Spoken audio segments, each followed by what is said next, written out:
Everyone loves a good horror movie, and game developers are no different. With the recent craze of horror movies and the public's obsession with them in the pop culture space, it's no surprise that some developers would showcase their love for these movies by throwing in a small Easter egg or two.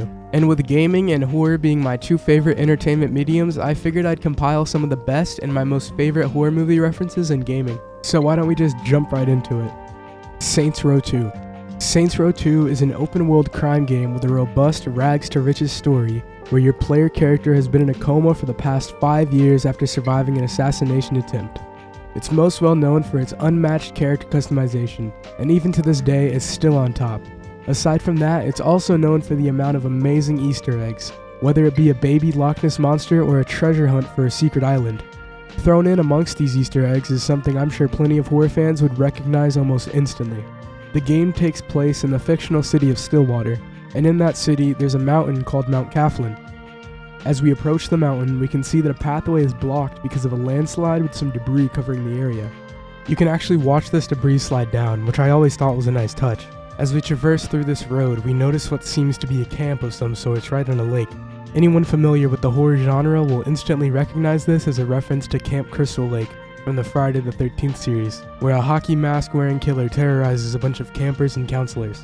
And if that wasn't enough, we can also find the signature hockey mask under a tree beside the waterfall.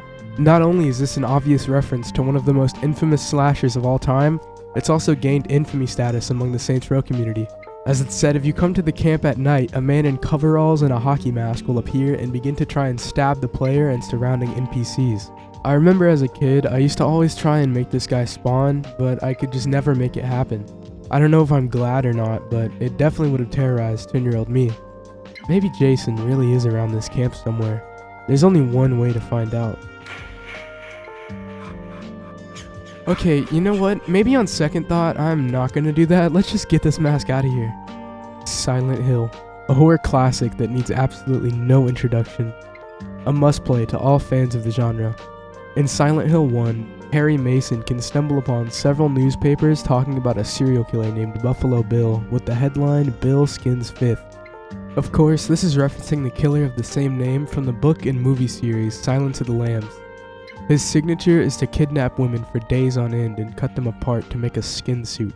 James Sunderland in Silent Hill 2 can also find a similar news article pinned to the whiteboard in the Brookhaven Hospital.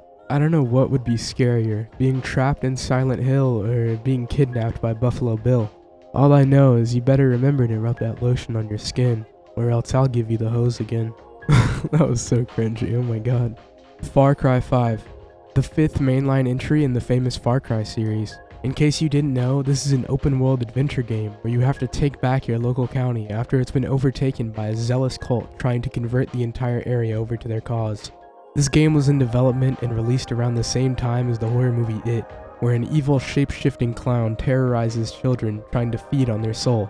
If Pennywise the Clown himself isn't enough of a mascot for the franchise, his bright red balloon is a close second.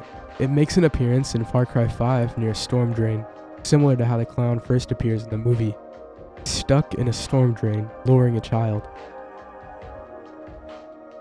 Life is Strange, an episodic game that's cast features a bunch of artsy college students. It's no wonder that a horror movie reference would slip into this one, especially one such as The Shining. In the protagonist Max's dorm, you can find room 217 with the words "Red Rum" written on the whiteboard just outside. In the movie, a young boy named Danny writes "Red Rum" on hotel room 217 in red crayon. It's said to be the most haunted room in the entire hotel.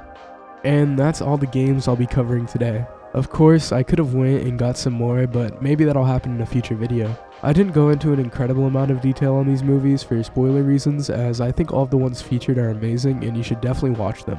I'm always looking for new ideas for future videos, so if you have anything you'd want to see, please let me know. Thanks for watching, and I hope you can make it to the next one. Aethus out.